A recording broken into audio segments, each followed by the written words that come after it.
الحمد لله نحمده ونستعينه ونستغفره ونستهديه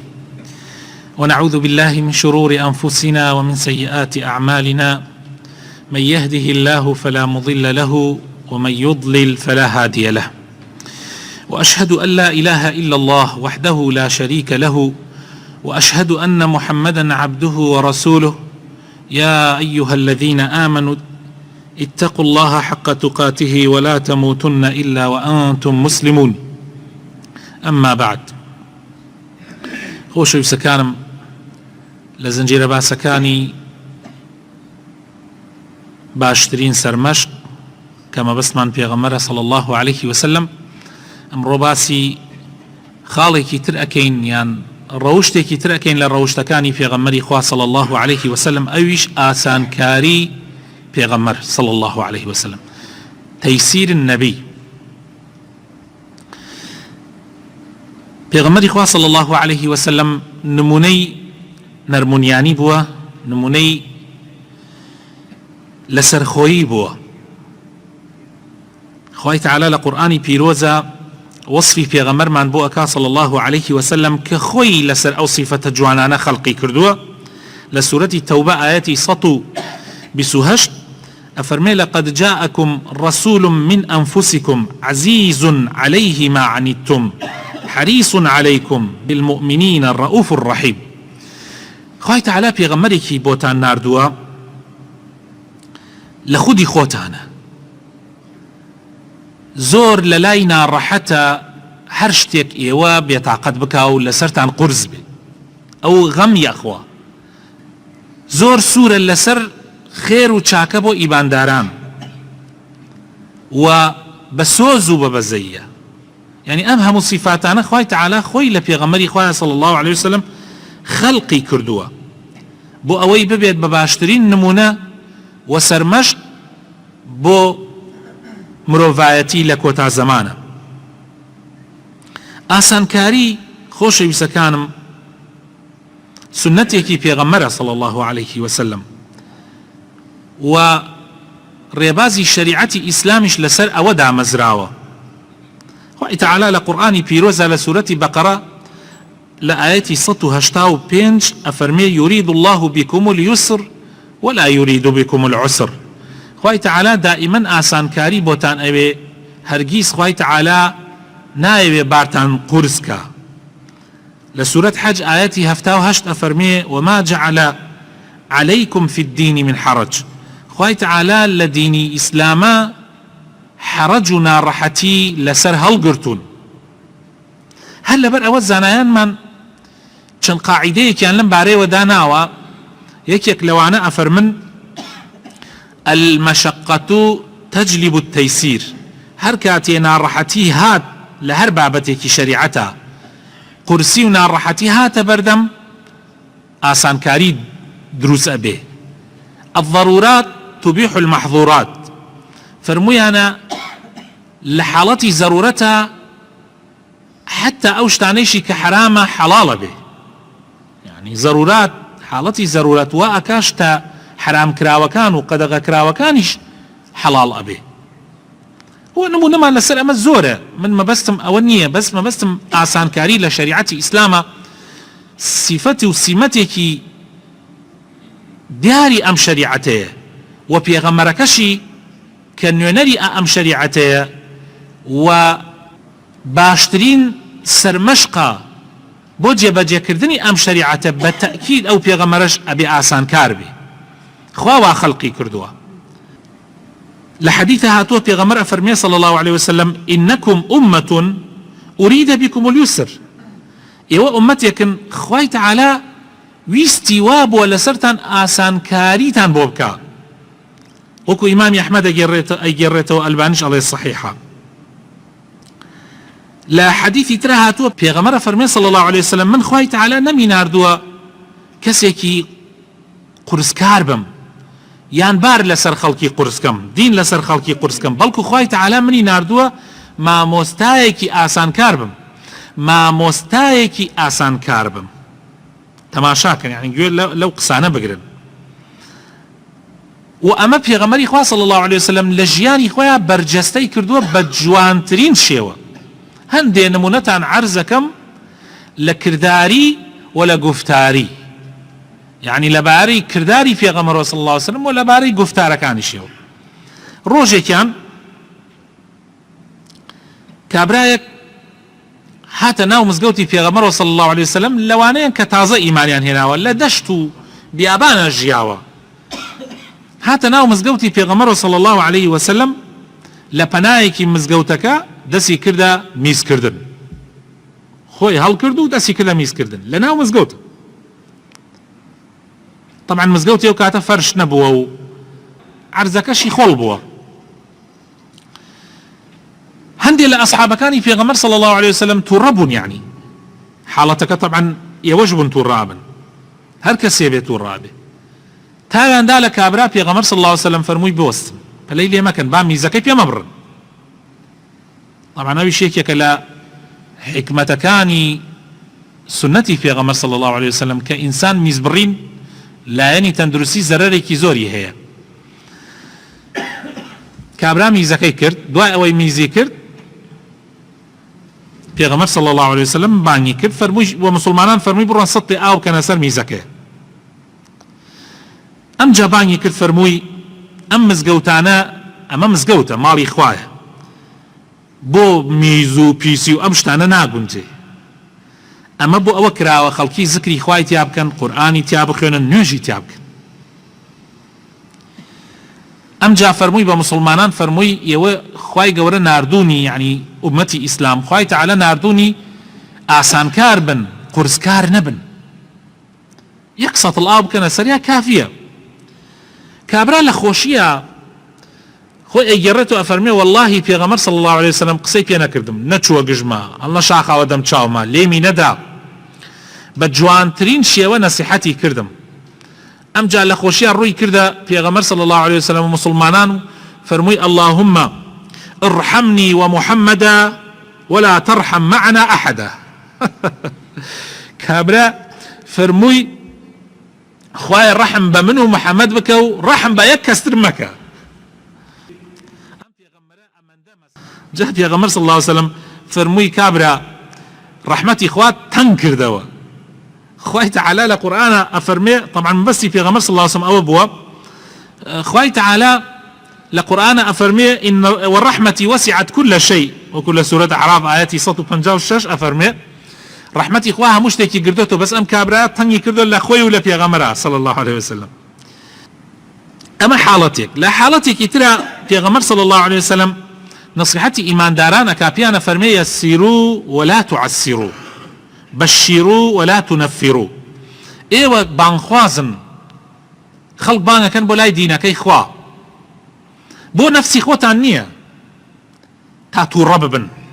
تا شت قورسکەنەوە لەسەر خەڵکی. ئێوە بۆ خوا، بۆ لای خوا خەڵک بانگەکەن، و خوایش پێی خۆش نییە شت لەسەر خەڵکی قورسکەی، نابێ بە ئارەزووی خۆت تایە تەعامل بکەیت. بۆیە پێغەمبەر فەرمێ صلی الله عليه وسلم مسلمانان ئاسانکار بن، بارگرانکەر مەون لەسەر خەڵکی،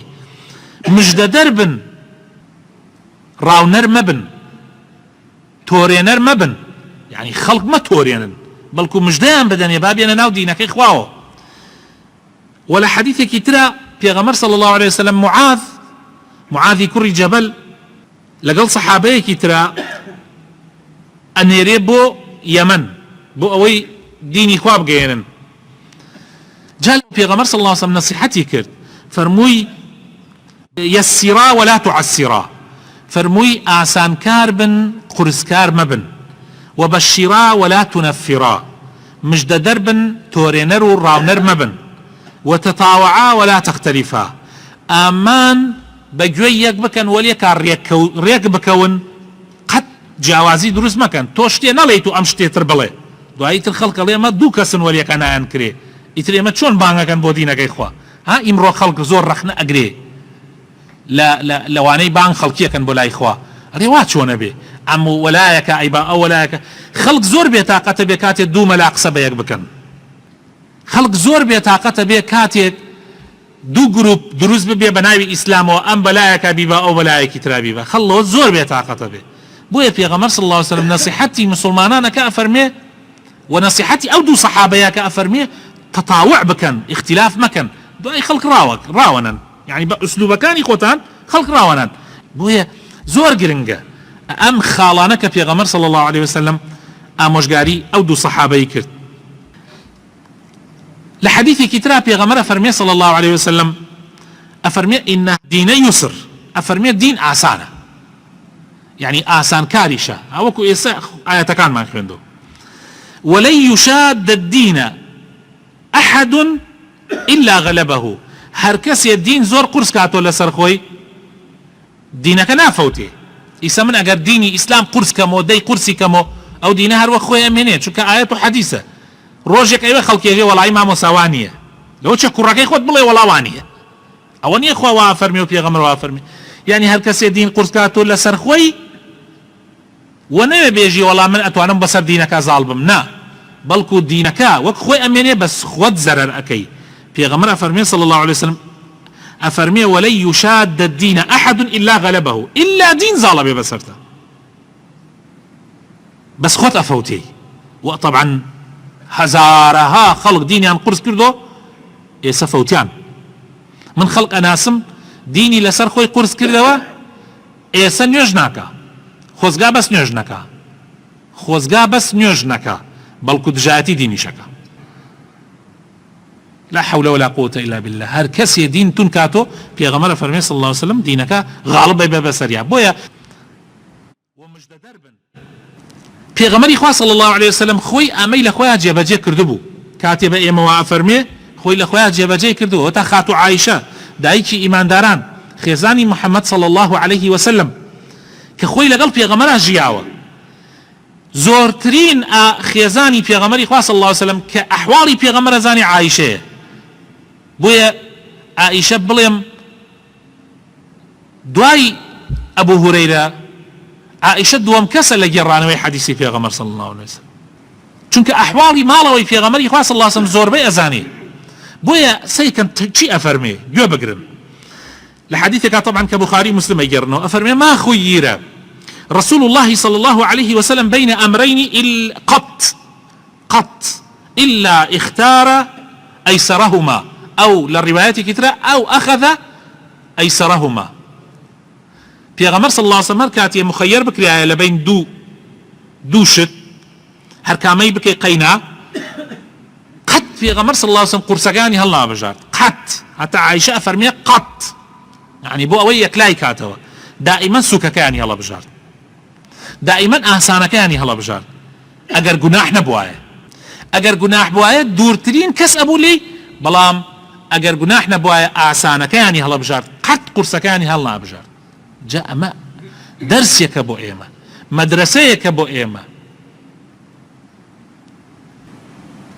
روجي كان صحابيكي بيغمر صلى الله عليه وسلم كمعاذ عادتي وابوها لقل بيغمرها صلى الله عليه وسلم لمزقوتي بيغمر لقل بيغمر عن يجي كردوها همو روجي بتايبت عشاء كان لقل بيغمر إخوة أن يجي كرد دواي أوان يجكتوا أبو بيغمر أقل إيشي كي نبوها بصحابة كان معاذ سواري ولاخكي أبو بسريعي أهاتو بو مزقوتي قباء لوي بيشنيجي بقومكي أكرد لوي بيشنيجي بقومكي خويا كرد أوان تشاوروا أنا كرد تا معاذ هاتوا معاذيش لبروي هم جنجة هم بطبيعة زور ملتزمة. إمام بخاري يجريته أفرمي معاذ كأهات وجاري وهابو نيجي عشاء دريجة كردوا جاري وهابو نيجي عشاء دريجة كردوا بيابك لقومكي لكاسبية ودي خليك آوداني دار خرمايا هلاك ماندوة كدين نيجي عشاء لقل معاذ أبكا سيركا دريجة كاتو كابرا بخوي نيجي خويا كاو ليه دورته. طبعا خلق يجدمي ناوي يكسر هاتم تيان معاذ فلانا كس نيوجاكي بريو بو خوي نيوجي كرد ولتواني كرد لي داور رويشتوا معاذ تيجي هو منافقة. طبعا او خلقك كدمي عن النبي صلى الله عليه وسلم ده معاذ هل اوانش دمي عن النبي صلى الله عليه وسلم كابرا وتيان معاذ وتيتي منافقة کابراش زۆر بێتاقەت بوو چوو بۆ خزمەتی پێغەمبەر صلی الله عليه وسلم فەرمووی ئەی پێغەمبەری خوا حاڵ و مەسئلە ئاوایە ئێمە کاسبین ماندووین هیلاکین معاد دێ لەگەڵ جەنابتان نوێژی عیشاکە دوای ئەوە کە دێتەوە نوێژی عیشا ئێمە چاوەڕوان یەکەین نوێژی عیشا درێژە کاتەوە بە کەیفی خۆی ڕاستیەکەی من هیلاک و ماندووم بۆیە نوێژەکەم بڕی و لە ڕاستیە بۆ خۆم نوێژەکەم کرد و چوومەوە بۆ ماڵ پێغەمبەری خوا صلی الله عليه وسلم تووڕە بوو معاذی بان کرد فەرمووی معاذ جا لەوێشە فەرمووی لە جیاتی ئەوەی معاذ هەڵەکەی خۆی چاکاتەوە هاتووە بە من ئەڵێ منافقە پێغەمبەری خوا صلی الله عليه وسلم فەرمووی یا معاذ ئەفتان ئەنت یا معاذ ئەفتان ئەنت یا معاذ ئەفتان ئەنت معاذ تۆ خەڵکی تووشی فتنە ئەکەی سێ جار پێغەمبەری خوا صلی الله عليه وسلم وای بە معاذ فەرموو ئەمجا فەرمووی ئەی نەئەکرا سورەتی سبح اسم ربك الأعلى بخوێنی نەئەکرا والشمس وضحاها بخوێنی والليل إذا يغشى بخوێنی بۆ ئەڕۆیش درێژ یەکەیتەوە ئەوانەی لە پشتی تۆ نوێژەکەن پیاوی گەورەی تایە پیاوێک خەڵکی لاوازی تایە خەڵک هەیە ئیش و کاری هەیە ئەی تۆ درێژ یەکەیتەوە خەڵک تاقەتی نامێنێ ناتوانێ بەردەوام بێ لەسەر نوێژی جەماعەت لە حەدیثێکی ترا هاتووە ئایا هەر ئەمەیە و سەحابەکان ئەیگێڕنەوە یا حادیسەیەکی ترە سەحابەیە کاتە خزمەتی پێغەمبەر صلی الله عليه وسلم فەرمووی ئەی پێغەمبەری خوا من حەزەکەم نوێژی بەیانیان بە جەماعەت بکەم بەڵام ناچم بۆ نوێژی جەماعەت پێغەمبەر صلی الله عليه وسلم فەرمووی بۆ حەزەکەیت و ناچی فەرمووی وەڵڵاهی لەبەر فڵانە کەس وا خستتە پێش نوێژی فەرمووی بۆ فەرمووی وەڵڵا ئەوەنە درێژ کاتەوە ڕاستیەکەی بە ئێمە ناکرێ جا پێغەمبەری خوا صلی الله عليه وسلم ئەو سەحابەی کە ئەم حەدیثە ئەگێڕێتەوە کە ئەبی مەسعودە ئەفەرمێ نەمبینی بوو پێغەمبەر صلی الله عليه وسلم وەکو ئەو ڕۆژە تووڕە ببێ ئەوەندە تووڕە بوو پێوە دیار بوو فەرمووی خەڵکینە من خەڵکانێک ئەخەمە پێش نوێژی بۆ مسلمانان بکەن بۆ ئەبنە مایە ئەوەی خەڵک ڕاو بنە لە مزگەوت هەر کەسێ لە ئێستەوە دا من خستمە پێشنوێژی بۆ مسلمانان کرد با کورتی کاتەوە چونکە خەڵکی لاواز لە پشتیەوە نوێژەکەن خەڵکی گەورە لە پشتیەوە نوێژەکەن خەڵکێک ئیشوکاری هەیە ئەخر دەیبرا ناکرێت تۆ نوێژێک کە بە تایبەت ئەو نوێژانەی کە ئیش لە دوای هەیە بۆ نمونە نوێژی مەغریب خەڵک بە ڕۆژوو بێت و یعنی بێ بۆ مزگەوت و بەتەمایە خەڵک تو قل أعوذ برب الفلق وقل أعوذ برب الناس بخوێنیت و بڕات و فتارەکەی بکات و ئەمجا هەم بێتەوە بۆ مزگەوت چونکە مەسافەکە کەمە ئەگەر لەو کاتە درێژ بێ لەوانەیە خەڵک تەحەمولی ناکات ڕاستە پێغەمبەر صلی الله عليه وسلم جاری وا بۆ سوورەتی وەتووری خوێندووە لە نوێژی مەغریبە بەڵام پێغەمبەری خوا صلی الله عليه وسلم هەر ئەوە قل أعوذ برب الفلق وقل أعوذ برب الناس شی خوێندووە نوێژی عیشا بە هەمان شێوە پێغەمبەر صلی الله عليه وسلم ئەوە تا خۆی ئەفەرمێ والليل بخوێنن سبح اسم ربك الأعلى بخوێنن أخذ معقول نية تو خط أدي بقرة خط أدي آل عمران خط أدي وطبعا زور جاريش هندي جاري إما لو أنا قرآنش لبردم معنا دانا نيم حفظش بشر حفظي شون يعني تا حدك هلا بتشتري بيرة شبه أخوي هلا أكيد وجاء أمجا بي خلقانك لدعاء أخوان بينا جري ياك دو سي شوار الرون شاكي كنوا طبعا هلا كان شاكي كنوا يتر خشوع لنيوجا كان ناميني عتش يتر بس يجي لكولو بيتون يوجك خشوع نامين يعني لذت لآياتك نامين أي مع العلم أو سورتانا من نصيحتي خوم وحمو برايك كم كبيش نوجيك حتى أجر سورتك ديرجش تخوين تو كان آياتك كرد بخوينه بيغمر خاص الله صلى الله عليه وسلم يوجيا سورة بقرة خويندوا آل عمران خويندوا نساء خويندوا بلام لنوێژەکانی ترا لە فەرزەکانە نوێژ بەیانی نەبێ پێغەمبەر صلی الله عليه وسلم درێژتری کردوتەوە ئەویش ئەگەر مزگەوتەکە لە شوێنێکە نەبێ بازار بێ و گەراج بێ و یعنی بە کوردیەکەی تو سەی خەڵکەکە ئەکەی ئەوانەی لە پشتۆ نوێژەکەن ئەگەر زۆربەی کاسبی ئەکرد زۆربەی پەلەی بوو توش کورتی کەیتەوە هەتا نوێژ بەیانیانیش برا بەخوا پێغەمبەر صلی الله عليه وسلم لە بەیانیانە لە هەردوو ڕکاتەکە ئیذا زولزلت الأرض خوێندە قەت ئێمە کردمانە والله أنا كسر لواني عيبي بيبي خيري قل أعوذ برب الفلق قل أعوذ برب الناس خوندوا إما أي كين يعني كسي وازاني اگر قل هو الله احد وقل اعوذ برب الفلق وقل اعوذ برب الناس بخيوني وازاني هنا وازاني عيبه ايش دعاء خلقك دعاء وازان تو قران لبرنيه بابا من حمو قران شم لبربيه حق خوي السنه دعاء قل هو الله احد وقل اعوذ برب الفلق وقل اعوذ برب الناس بابا خينا قل يا ايها الكافرون جاجار بخيوني اگر كعبره باش لبري بيه چونك قل يا ايها الكافرون توجه قرصه لو اني غلطي تابك بابا او فريبينا والضحى بلام سرتر بخوا برا خلق ما عنده ابي خلق ما عنده ابي من قناعات ما جيت السوره سبح اسم ربك الاعلى او انا يسرو بكي بدور كات باش دريجي نكيت وكاك اما السنه في غمر صلى الله عليه وسلم حتى اوتا في غمر خاص الله صلى الله عليه وسلم من جاري وهبوا حتى تخيل ما نيوجك دريش كمو قرانك زور تركنم بس كجوم لمنارك بو غرياوه لبرداي كي منالك كنتم كردوته كبشرتي لزماني في غمر صلى الله عليه وسلم خلق اهاد بس لبروي في غمر بيش نجيب بك لقل في غمر نيش بك وضعك زور جوازه روشي كان في غمر خاص صلى الله عليه وسلم هات ناو مزقوته تماشايك حبلك لبين دودنا حبلك بس خلوا اسرع فرمي امت شيء ام حبله قلت يعني والله ما هين فلان خيزانته كاتي شونيوجيك او كاتي شونيوجيك هلاك يجار وهي يتبكى هلاك بخوي ذات من حبلك يا يعني كاتي يسي خوي ذات من حبلك يا في خمس الله صلى الله عليه وسلم شون وابي نيش اولا نيش بكن تاتو انا تانيو ما عندو نابرو خوتان كهلاك بونو ما عندو بن توابرون بخون ام حبلها بكنو دي والله حبلك كان كردو اي قلبي الله يا حبله ايسا مزقو دش يا ابو بحبل ناكل برا بالرزه كانوا في غمر صلى الله عليه وسلم زيادة الروي في خوش نبوه هيتش روجي كان رمضان بو سنتاي رمضان في غمر صلى الله عليه وسلم هذا لناو مزقوت نيوجي كرت يعني نيوجي ترايح وشو نيوجي كي لناو مزقوت اكرت